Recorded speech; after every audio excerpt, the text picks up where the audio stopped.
Nous allons ensemble aujourd'hui parcourir le livre des Juges. Ce livre de la Bible est à la fois passionnant et déroutant. Néanmoins, nous allons voir quel message le Saint-Esprit veut nous partager à travers ce livre des Juges, sans toutefois prétendre l'étudier dans son entier. Selon la tradition, le livre des Juges aurait été écrit par Samuel, de même que 1 et 2 Samuel est le livre de Ruth. Mais à l'origine, ce livre fait partie des prophètes, ce n'est que suite à l'histoire et à la traduction de la Septante qu'il est passé dans les livres historiques. Mais en réalité, dans son premier sens, ce livre, de même que Josué est le livre des rois, a été considéré comme un livre prophétique. Il est dans le canon des prophètes. C'est la raison pour laquelle je crois que c'est Samuel qui l'a écrit. Il était prophète. Et Samuel a voulu communiquer au peuple d'Israël, en son temps, un message à travers un rappel de l'histoire et tout ce que ce livre va dévoiler. Comme tous les prophètes, ce livre s'inscrit dans une histoire réelle, mais en même temps, il va annoncer la venue du Messie. Il va dévoiler ce que le Seigneur va accomplir, les conséquences de son rejet. C'est un livre passionnant, mais qui peut parfois nous dérouter. J'aimerais vous le faire apprécier, j'aimerais vous le faire aimer parce que, comme toutes les Écritures, c'est la parole de Dieu et tout ce que Dieu a donné est bon. Nous pouvons intituler ce message « Quand le cœur n'y est plus ». Dans le livre des Juges, lisons dans le chapitre 2, les versets 1 à 5. Un envoyé de l'Éternel monta de Gilgal à Bokim et dit : « Je vous ai fait monter hors d'Égypte, et je vous ai amené dans le pays que j'ai juré à vos pères de vous donner. J'ai dit : jamais je ne romprai mon alliance avec vous. Et vous, vous ne traiterez point alliance avec les habitants de ce pays, vous renverserez leurs autels. Mais vous n'avez point obéi à ma voix. Pourquoi avez-vous fait cela ? J'ai dit alors : je ne les chasserai point devant vous. Mais ils seront à vos côtés, et leurs dieux vous seront un piège. Lorsque l'envoyé de l'Éternel eut dit ces paroles à tous les enfants d'Israël, le peuple éleva la voix et pleura.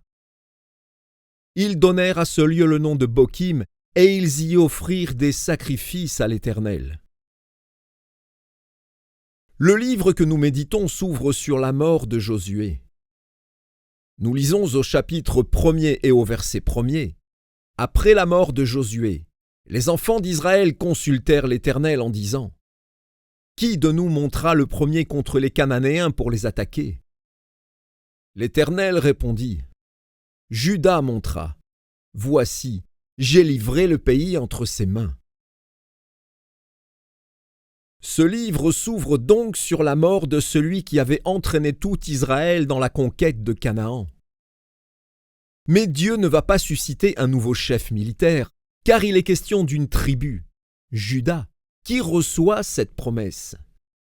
J'ai livré le pays entre tes mains. Et Juda va dire à son frère Siméon, entre parenthèses, ils ont la même mère. Viens avec moi et combats avec moi, et quand tu m'auras fait gagner, moi je viendrai avec toi et je te ferai gagner aussi. Juda va entraîner Siméon dans son sillage, et par là, ce que Juda voulait faire, c'est entraîner tout le peuple d'Israël dans la bataille, dans la victoire, dans les promesses que Dieu leur avait données. Le livre s'ouvre sur un rappel de l'histoire. Le chapitre 1er, les versets 8 à 20, nous disent : les fils de Juda attaquèrent Jérusalem et la prirent. Ils la frappèrent du tranchant de l'épée et mirent le feu à la ville. Les fils de Juda descendirent ensuite pour combattre les Cananéens qui habitaient la montagne, la contrée du Midi et la plaine. Juda marcha contre les Cananéens qui habitaient à Hébron, appelée autrefois Kirjat Arba. Et il bâtit chez Shaï, Aïman et Talmaï. De là, il marcha contre les habitants de Débir. Débir s'appelait autrefois Kirjat-Séfer. Caleb dit: « Je donnerai ma fille Aksa pour femme à celui qui battra Kirjat-Séfer et qui la prendra. » Othniel, fils de Kénaz, frère cadet de Caleb, s'en empara. Et Caleb lui donna pour femme sa fille Aksa. Lorsqu'elle fut entrée chez Othniel, elle le sollicita pour qu'il demande à son père un champ. Elle descendit de son âne, et Caleb lui dit: « Qu'as-tu » Elle lui répondit: « Fais-moi un présent, car tu m'as donné une terre du Midi. Donne-moi aussi des sources d'eau. » Et Caleb lui donna les sources supérieures et les sources inférieures. Les fils du Kénien, beau-père de Moïse, montèrent de la ville des palmiers, avec les fils de Juda, dans le désert de Juda au midi d'Arad, et ils allèrent s'établir parmi le peuple. Juda se mit en marche avec Siméon, son frère, et ils battirent les Cananéens qui habitaient à Tséphat. Ils dévouèrent la ville par interdit et on l'appela Horma. Juda s'empara encore de Gaza et de son territoire, d'Ashkelon et de son territoire, et d'Écron et de son territoire. L'Éternel fut avec Juda. Et Juda se rendit maître de la montagne, mais il ne put chasser les habitants de la plaine, parce qu'ils avaient des chars de fer. On donna Hébron à Caleb, comme l'avait dit Moïse. Et il en chassa les 3 fils d'Anak. Le livre est très intéressant car il nous rapporte l'histoire que nous pouvons lire dans le livre des Nombres et le livre de Josué, où Caleb, ce personnage central, et Josué étaient les seuls qui étaient prêts à conquérir le pays de Canaan. 40 années plus tard, dans le livre des Juges, Caleb ne va pas oublier les promesses que Dieu lui avait faites et va réclamer la montagne et les fils d'Anak, les géants qui étaient là, ceux qui avaient fait peur au peuple d'Israël. Et il va dire à Josué: « Je me souviens de ce que Moïse a dit. Alors donne-moi cette montagne. » Il la lui donna, et l'histoire nous apprend que ce que nous venons de lire, c'est une répétition. Caleb va dire: « Je donnerai ma fille pour celui qui va battre Kirjat-Séfer et qui la prendra. » Alors Othniel va aller au combat et conquérir cette partie du pays, et Caleb va lui donner sa fille. Il est très intéressant de voir qu'au verset 20, le texte nous rappelle une fois de plus que Hébron avait été donné à Caleb et qu'il en avait chassé les 3 fils d'Anak, dont les noms nous sont donnés dans le livre de Josué. Le livre s'ouvre par une répétition, comme l'introduction qui rappelle, comme un tempo, quelque chose de très important. Parce qu'en vérité, ce livre va nous parler du cœur que le Seigneur attend de nous. On pourrait se demander pourquoi il s'ouvre avec la mort de Josué et les 20 premiers versets qui nous rappellent l'histoire de Caleb. Ce personnage central dans la victoire du peuple de Canaan, ce personnage qui a toute l'approbation de Dieu parce qu'il marcha dans un autre état d'esprit, ce personnage différent, le seul avec Josué qui ait pu fouler la terre de Canaan. Tous les autres sont morts dans le désert, tous les autres n'ont pas pu y entrer. Il a fallu attendre que toute une génération décède. Cet homme a été contraint d'attendre. Son cœur brûlait, son feu était là, mais il a dû attendre 40 années. Et quand les 40 années passent, on se rend compte qu'il n'a pas varié d'un iota. Il réclame toujours la montagne, il a le même désir, il a la même soif, il a le même cœur, rien n'a changé son cœur. Et le livre des Juges s'ouvre par cette histoire-là. Ce qui est très intéressant, c'est ce que va faire Caleb. Ils sont face aux géants, ils sont face à cette partie de la terre d'Israël, et il va dire: « Je donnerai ma fille pour celui qui va battre les ennemis et qui prendra la ville. » Mais pourquoi est-ce que Caleb a besoin de les motiver par une récompense? Si c'était une récompense, le texte nous parlerait de cette femme, Or, rien ne nous l'a décrit. D'habitude, dans les Écritures, lorsqu'il est question de certaines femmes ou épouses, on peut lire « Elle était belle de visage » ou « belle de visage et de taille ». Elle est décrite dans son physique comme étant une femme comme Sarah qui était une très belle femme, nous dit le texte, comme les épouses des patriarches, au point qu'on les prenait quand on les voyait. Les Égyptiens, voyant les épouses d'Abraham et d'Isaac, les désiraient car elles étaient très belles. Mais là, le texte ne nous dit rien de tout cela. Au contraire. Mais en vérité, ce que Caleb va faire, en proposant sa fille, c'est de trouver un gendre qui soit comme lui, qui ait envie de conquérir, qui n'a pas peur, qui est prêt à affronter les géants, un gendre qui est prêt à monter sur la montagne et déposséder les habitants de Canaan et prendre possession de l'héritage, un homme qui va croire que la promesse de Dieu peut s'accomplir, quelles que soient les difficultés. Ce livre s'ouvre sur le rappel de l'histoire. C'est le contraire de Moïse qui les a fait tourner en rond 40 ans dans le désert. Ce que Dieu cherchait, c'est un cœur semblable à celui de Caleb et de Josué. Josué est maintenant mort. Il reste juste cet homme-là, Caleb, qui ne cherche pas pour gendre un homme plein de beauté, mais un homme de Dieu, un homme qui croit que Dieu est avec eux. Othniel sera le premier juge qui va apporter la délivrance. C'est l'homme que Dieu recherche, c'est le cœur que Dieu recherche. Sa fille n'est pas décrite comme étant d'une grande beauté, mais il est écrit au verset 14 que lorsqu'elle fut entrée, elle le sollicita de demander à son père des sources pour la terre qu'il lui a donnée, car celle-ci se trouve au sud et il lui faut de l'eau. Et son père se laisse fléchir. En réalité, tout ce livre nous parle du cœur que Dieu cherche, du cœur que Dieu attend. En effet, le texte se situe entre Pâques et Pentecôte, et c'est la période où il faut compter. C'est le comptage des 50 jours. Et la raison pour laquelle Dieu demande à son peuple de compter, c'est pour susciter un désir d'aller plus loin. La fête des pains sans levain n'est pas terminée, que Dieu les projette déjà sur la prochaine fête. Il dit « Le lendemain de la fête des pains sans levain, tu te mettras à compter 7 semaines entières, 50 jours entiers, et quand vous arriverez au 50e jour, vous fêterez la Pentecôte, Shavuot. » Dieu va susciter en eux le comptage pour que le cœur désire ce que Dieu a pour eux.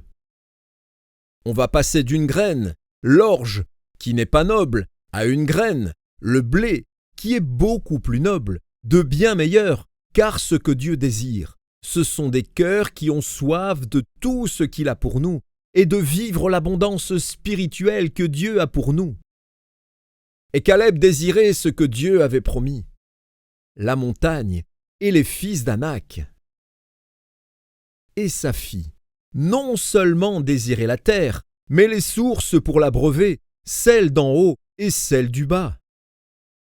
C'était là une famille qui avait soif des choses de Dieu. Et la question que nous devons nous poser, nous, au XXIe siècle, est: avons-nous toujours soif des choses de Dieu? Est-ce que notre cœur est toujours le même, toujours brûlant? Est-ce qu'il n'a pas varié? Ou alors, avec les années, nous nous sommes petit à petit laissés entraîner dans la tiédeur, la routine, parce que dès le verset 21, le ton va changer. Il nous y est dit: les fils de Benjamin ne chassèrent point les Jébusiens qui habitaient à Jérusalem. Et les Jébusiens ont habité jusqu'à ce jour dans Jérusalem avec les fils de Benjamin. Juda avait ouvert la voie. Le verset 8 nous dit: les fils de Juda attaquèrent Jérusalem et la prirent, la frappèrent de l'épée et mirent le feu à la ville. Juda, cette tribu de meneurs, avait ouvert la voie. Mais parfois, on est fatigué de la bataille. Celui qui a pris Jérusalem, David, l'a fait à ses dépens. Un jour, il ne partit pas à la guerre. Il se mit sur le toit de sa maison, et en bas, Il a vu Bathsheba se laver. Très joli. Il l'a vue et convoitée, amenée dans sa maison, a commis l'adultère avec elle. Il fit tuer son mari parce qu'il ne partit pas à la guerre. Les fils de Benjamin seront les premiers à s'accommoder de la présence des ennemis, à Canaan, les premiers à faire des compromis en y laissant demeurer les Jébusiens, considérant que ce n'était pas si grave. Puis au verset 27, il nous est dit « Manassé ne chassa pas les habitants de Beth-Shéan, et comme une rengaine. » Au verset 29, Éphraïm ne chassa point les Cananéens qui habitaient à Gézer. Au verset 30, Zabulon ne chassa point les habitants de Kitron. Au verset 31, Azer ne chassa point les habitants d'Akko. Au verset 33, Nephtali ne chassa point les habitants de Beth-Shemesh. Et le comble au verset 34, les Amoréens repoussèrent dans la montagne les fils de Dan et ne les laissèrent pas descendre dans la plaine. Il y a comme une inversion négative qui se produit. Jusqu'à présent, ils ont été légers, il n'y avait plus le feu pour combattre, on a laissé quelques habitants. Jusqu'à ce que ce soit les habitants du pays qui se mettent à les repousser, qui font front, c'est eux-mêmes qui attaquent. C'est ce qui nous amène à l'envoyé de Dieu du chapitre 2 que nous avons lu, qui vient pour les secouer, pour leur faire une remontrance de la part du Seigneur, car les soumettre à un tribut, ce n'était pas la victoire, mais s'accommoder d'une situation que Dieu ne cherchait pas, que Dieu ne désirait pas, que Dieu n'avait pas pour eux. En tant que message prophétique, ce livre doit venir sonder notre cœur. J'en suis où aujourd'hui? Après toutes ces années de conversion, est-ce que mon cœur brûle toujours? Ou bien est-ce que je m'accommode de certaines situations? Est-ce que même je n'y fais plus du tout attention? Car l'histoire va nous apprendre qu'après le compromis, on risque de se détourner du Seigneur. Je crois que nous devons être extrêmement attentifs à cela. On ne peut pas jouer à la vie chrétienne. Nous sommes en face d'un ennemi, réel, concret, qui ne nous fera pas de cadeau et le peu qu'on lui laissera, il l'utilisera contre nous. L'histoire du roi Saül nous montre que Saül a laissé un peuple, les Amalécites, qu'il aurait dû tuer, mais il a laissé vivre son roi. Mais qui a pris sa couronne sur la tête de Saül et ses bracelets? Un Amalécite que David a mis à mort parce qu'il avait fait croire que c'était lui qui avait tué Saül. Comme pour nous dire, le péché que tu tolères, il finira par te tuer. Le péché que tu acceptes dans ta vie, c'est celui qui t'enlèvera l'onction, c'est celui qui te détournera de Dieu. Nous ne devons pas plaisanter avec le mal, avec le péché, avec les ténèbres, parce que le diable, lui, ne plaisantera pas. Nous verrons ensemble toujours dans le livre des Juges à partir du chapitre 3, les versets 1 et 2, que Dieu voulait qu'il entre dans la guerre. Lisons. Voici les nations que l'Éternel laissa pour éprouver par elles Israël, tous ceux qui n'avaient pas connu toutes les guerres de Canaan. Il voulait seulement que les générations des enfants d'Israël connaissent et apprennent la guerre, ceux qui ne l'avaient pas connue auparavant. Dieu voulait qu'ils se battent comme des guerriers et qu'ils affrontent les ennemis, parce que c'est toujours ce que Dieu désire pour chacun d'entre nous. C'est une histoire de cœur. Et parfois on se laisse entraîner là où l'on n'a rien à faire parce que l'on n'a pas veillé sur notre cœur. Dans le livre des Proverbes au chapitre 4 au verset 23, il nous est dit « Garde ton cœur plus que toute autre chose, parce que de lui viennent les sources de la vie. » Dans la Bible, le cœur, pour tout le monde, ce n'est pas l'organe ou le sang. Entre parenthèses, ce qui est vrai. Mais le siège de la volonté, cette volonté qui doit être circoncise, ce que Moïse appelle la circoncision du cœur. Dieu veut un cœur qui soit circoncis. Dans l'Épître aux Romains, l'apôtre Paul dit « Le juif, ce n'est pas celui qui l'est extérieurement, c'est celui qui l'est au-dedans, qui est circoncis de cœur, pas les apparences. Dieu voit dans le secret du cœur. » Dieu ne cherche pas des hommes capables de faire des grands exploits. Dieu cherche des cœurs comme il est écrit au Proverbe 23, chapitre 26.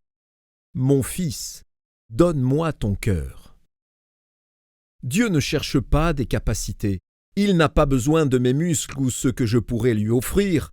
Par nature, mon or ou mon argent, ce que Dieu recherche, c'est mon cœur, c'est votre cœur, des cœurs qui soient pleins de désir pour lui. Un scribe pharisien demanda à Jésus « Quel est le plus grand commandement ?» Lisons dans l'Évangile de Matthieu au chapitre 22, le verset 37. « Tu aimeras le Seigneur ton Dieu de tout ton cœur. » C'est cela que Dieu recherche.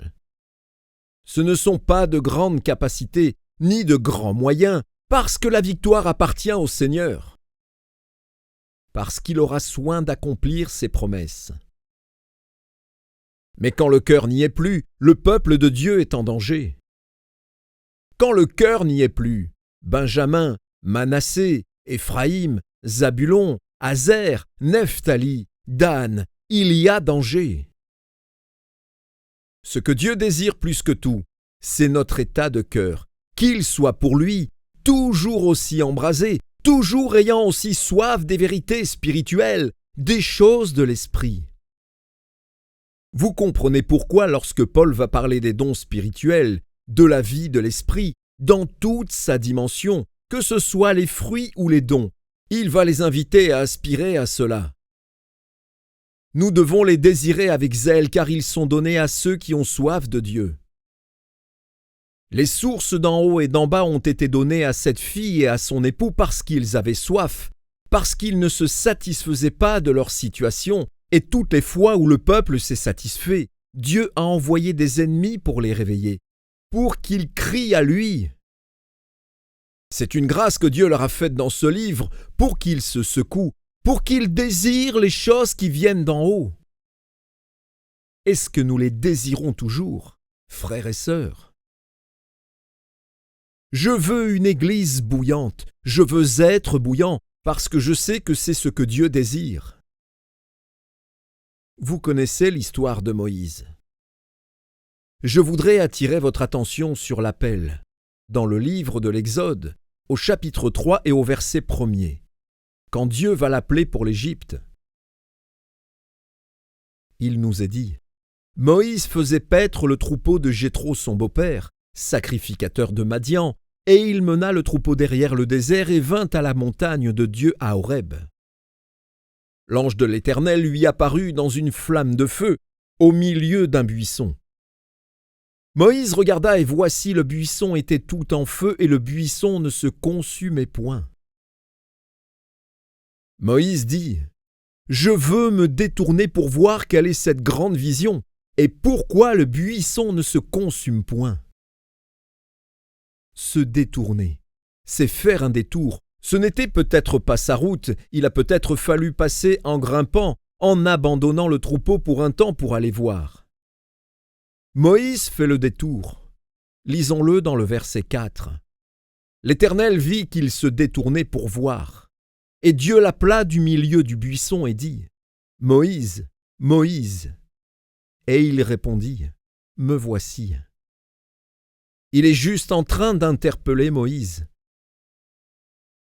Ce que la Torah essaie de nous dire, c'est que Dieu considère ce que sont nos actions, ce que sont nos réponses à son appel, à ses invitations et à ses promesses. Et quand l'Éternel a vu que Moïse s'est détourné, alors sa voix s'est fait entendre. Alors Moïse a été appelé à quitter ce désert pour aller jusqu'en Égypte pour délivrer son peuple. C'est l'attitude de Dieu qui est intéressante. Il l'interpelle et il attend. Comment va-t-il agir? nous devons comprendre que Dieu est très attentif à ce que nous pouvons dire, à ce que nous pouvons faire. Parfois, nous avons les bons mots. « Je te suivrai jusqu'au bout du monde pour aller évangéliser. » Dieu est très attentif à notre piété, à notre état de cœur. Et je crois que plus que jamais nous devons considérer avec une grande attention notre cœur. C'est tellement important, et je veux marquer ce message en insistant. Il nous faut veiller sur notre vie de prière, sur notre lecture, notre venue aux réunions, parce que c'est l'expression que Dieu considère. Dieu nous considère. L'histoire se poursuit avec le texte vu en introduction. Dieu envoya un homme. Lisons dans le chapitre 2, le verset 1er. Un envoyé de l'Éternel monta de Gilgal à Bokim. Nous ne savons pas qui il est, comment il se nomme, nous ne savons rien de lui. La seule chose qu'il est dit. Il vient de Gilgal et il va à Bokim. Gilgal, c'est extrêmement important parce que Gilgal, c'est là où Josué s'est installé après avoir quitté l'Égypte, après avoir traversé le Jourdain, après 40 ans de désert. Le lieu et le camp de base de Josué, c'était Gilgal. Dans le livre de Josué au chapitre 4 et à partir du verset 19, il nous est dit « Le peuple sortit du Jourdain le 10e jour du 1er mois, entre parenthèses, à Pâques, et campa à Gilgal, à l'extrémité orientale de Jéricho. Josué dressa à Gilgal les 12 pierres qu'il avait prises du Jourdain. Il dit aux enfants d'Israël, « Lorsque vos enfants demanderont un jour à leur père, que signifient ces pierres? Vous en instruirez vos enfants et vous direz, Israël a passé ce Jourdain à sec. Car l'Éternel, votre Dieu, a mis à sec devant vous les eaux du Jourdain, jusqu'à ce que vous ayez passé, comme l'Éternel, votre Dieu, l'avait fait à la mer Rouge, qu'il a mis à sec devant nous jusqu'à ce que nous ayons passé, afin que tous les peuples de la terre sachent que la main de l'Éternel est puissante, et afin que vous ayez toujours la crainte de l'Éternel, votre Dieu. » Gilgal, c'est le lieu où l'on se souvient de ce que Dieu a fait, où l'on se souvient que Dieu nous a délivrés de la mer Rouge, que Dieu nous a délivrés du Jourdain. On se souvient de ce que Dieu a fait pour nous, pour le craindre, pour l'aimer, pour l'honorer, pour que notre cœur reste toujours brûlant pour lui. Je bénis Dieu pour ces temps de Sainte Seine que nous partageons chaque semaine, qui nous rappellent ce que Jésus a fait pour nous. Et plus nous nous souvenons de ce que Dieu a fait pour nous, plus nous l'aimons, plus nous avons soif de lui. N'est-ce pas? Si Dieu a voulu que ce soit répété, en mémoire de ce qu'il a fait pour nous, c'est pour que notre cœur soit gardé, pour qu'il brûle toujours. Jésus m'a tant aimé, comment ne lui donnerais-je pas ma vie? Peut-être avez-vous entendu le témoignage d'une Colombienne qui faisait partie des cartels, qui a tué des hommes et qui confesse qu'elle avait livré sa vie à Satan. Aujourd'hui, elle dit « Comment ne donnerais-je pas tout ce que j'ai pour suivre le Fils de Dieu qui m'a pardonné ?» Son cœur brûle parce que Dieu l'a aimé. Et nous devons l'aimer parce qu'il nous a sauvés. Et cet homme vient de Gilgal comme pour le lieu du souvenir, mais aussi le lieu de la circoncision. Dans le livre de Josué au chapitre 5 et au verset 9, nous lisons « L'Éternel dit à Josué, « Aujourd'hui, j'ai roulé de dessus vous l'opprobre de l'Égypte. » Entre parenthèses, c'est fini, c'est derrière. Fermons la parenthèse. Et ce lieu fut appelé du nom de Gilgal jusqu'à ce jour. Les enfants d'Israël campèrent à Gilgal et ils célébrèrent la Pâque le 14e jour du mois. Sur le soir, dans les plaines de Jéricho, ils mangèrent du blé du pays le lendemain de la Pâque, des pains sans levain et du grain rôti. Ils en mangèrent ce même jour. La manne cessa le lendemain de la Pâque, quand ils mangèrent du blé du pays. Les enfants d'Israël n'eurent plus de manne, et ils mangèrent des produits du pays de Canaan cette année-là.